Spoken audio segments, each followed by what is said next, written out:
നമസ്കാരം. ഈ കഴിഞ്ഞ 22-ാം തീയതിയാണ്, ഡിസംബർ 22-ാം തീയതിയാണ് ഒരു പടുകൂറ്റൻ മഹാവിഷ്ണുവിൻ്റെ വിഗ്രഹം, അത് കംബോഡിയയിൽ സ്ഥിതി ചെയ്തിരുന്ന മഹാവിഷ്ണുവിൻ്റെ വിഗ്രഹം തകർത്തു എന്ന വാർത്ത വരുന്നത്. അതായത് ലോകത്തെ തന്നെ ഞെട്ടിച്ച ഒരു സംഭവമാണ്. കാരണം കംബോഡിയയിൽ ധാരാളം ഹിന്ദു ക്ഷേത്രങ്ങളുള്ളതാണ്. അവിടെ എങ്ങനെയാണ് ഒരു വിഗ്രഹം തകർക്കപ്പെട്ടത്? അത് ലോകമെമ്പാടുമുള്ള ഹിന്ദുക്കളുടെ വേദന അല്ലെങ്കിൽ ഹിന്ദുക്കളുടെ മനസ്സിനെ വേദനിപ്പിച്ച ഒരു സംഭവമായി മാറുകയായിരുന്നു. ഈ കഴിഞ്ഞ ദിവസം വരെയും വലിയ ചർച്ചകൾ ഇതുമായി ബന്ധപ്പെട്ട് നടന്നിരുന്നു.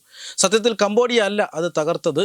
കംബോഡിയ തായ്ലൻഡ് അതിർത്തിയിലാണ് ഇതുണ്ടായിരുന്നത്. അതുകൊണ്ട് തന്നെ തായ്ലൻഡ് സേനയാണ് ഈ മഹാവിഷ്ണുവിൻ്റെ വിഗ്രഹം തകർത്തെറിഞ്ഞത്. അത് ഇന്ത്യയിൽ വലിയ പ്രതിഷേധത്തിന് ഇടയായിട്ടുണ്ട്. ഇന്നിപ്പോൾ ഔദ്യോഗികമായി തന്നെ ഇന്ത്യ അതിൻ്റെ പ്രതിഷേധം അറിയിച്ചിരിക്കുകയുമാണ്. എന്താണ് സംഭവിച്ചത്? അതായത് കംബോഡിയ തായ്ലൻഡ് അതിർത്തിയിലാണ് ഈ പടുകൂറ്റൻ വിഗ്രഹം ഉണ്ടായിരുന്നത്, മഹാവിഷ്ണുവിൻ്റെ വിഗ്രഹം ഉണ്ടായിരുന്നത്.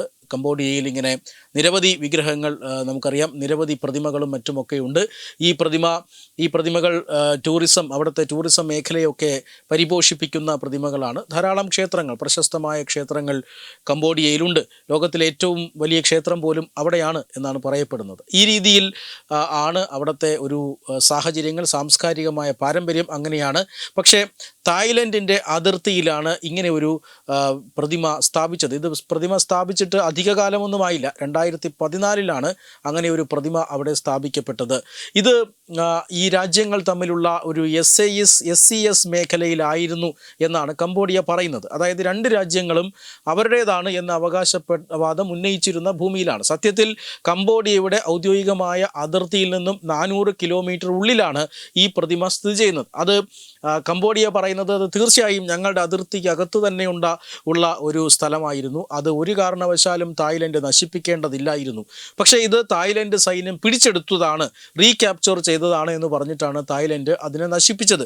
ഈ പ്രതിമ അവിടെ നിർമ്മിച്ചത് സ്ഥലം കയ്യേറാനായിട്ട് വേണ്ടിയിട്ടാണ് എന്നാണ് തായ്ലൻഡ് കംബോഡിയക്കെതിരെ ആരോപണം ഉന്നയിക്കുന്നത്. വർഷങ്ങളായി തായ്ലൻഡും കംബോഡിയയും തമ്മിലുള്ള അതിർത്തി തർക്കങ്ങളാണ് ഈ വളരെ ദൗർഭാഗ്യകരമായ വിഷ്ണു പ്രതിമയുടെ തകർക്കലിലേക്ക് നയിച്ചത് എന്ന് വ്യക്തമാണ്. അതുകൊണ്ട് തന്നെ ഇപ്പോൾ ഇന്ത്യ ഇക്കാര്യത്തിൽ ഒരു അഭിപ്രായം പറഞ്ഞിരിക്കുകയാണ്. അതായത് ഹിന്ദു ക്ഷേത്രങ്ങൾ, അതുപോലെ തന്നെ ഹിന്ദു ദേവീദേവന്മാരുടെ പ്രതിമകൾ, ബുദ്ധിസ്റ്റ് പ്രതിമകൾ, ഇതെല്ലാം തന്നെ നമുക്കറിയാം.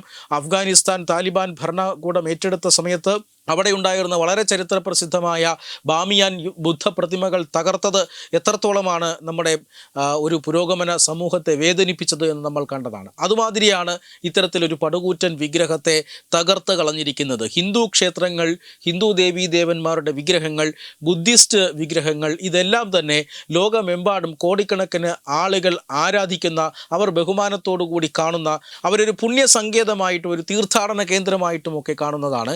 അതുകൊണ്ട് തന്നെ ഇത്തരം കേന്ദ്രങ്ങളെ നശിപ്പിക്കുന്നത്, ഇത്തരത്തിലുള്ള വിഗ്രഹങ്ങളെ നശിപ്പിക്കുന്നത് അത് ലോകമെമ്പാടുമുള്ള ഹിന്ദുക്കളുടെ വികാരം വ്രണപ്പെടുത്തുന്നതാണ്. ഇതിൽ നിന്നും മാറി നിൽക്കേണ്ടതാണ്. നിങ്ങൾ തമ്മിലുള്ള അതിർത്തി തർക്കങ്ങൾ എന്തു തന്നെയായാലും അത് ഉഭയകക്ഷി ചർച്ചയിലൂടെ പരിഹരിക്കണം. പക്ഷേ അതിന് വിഗ്രഹം തകർത്തുകൊണ്ടല്ല ഇതിന് പരിഹാരം കാണേണ്ടത് എന്നാണ് ഇന്ത്യ ഇപ്പോൾ ശക്തമായ നിലപാട് സ്വീകരിച്ചിരിക്കുന്നത്. എന്തായാലും തായ്ലൻഡും അതുപോലെ തന്നെ കംബോഡിയയും തമ്മിലുള്ള അതിർത്തി തർക്കത്തിൻ്റെ പേരിലാണ് ഇങ്ങനെ വളരെ ദൗർഭാഗ്യകരമായ ഒരു സംഭവം ഉണ്ടായിരിക്കുന്നത്. എന്തായാലും ഇന്ത്യ അതിനകത്ത് കൃത്യമായ ഇടപെടൽ നടത്തി അഭിപ്രായം ഇപ്പോൾ പറഞ്ഞിരിക്കുകയാണ്. വിദേശകാര്യ മന്ത്രാലയത്തിൻ്റെ പ്രതിനിധിയാണ് തായ്ലൻഡ് സർക്കാരിനോട് ഇത് സംബന്ധിച്ച പ്രതിഷേധം ശക്തമായി അറിയിച്ചിരിക്കുന്നത്.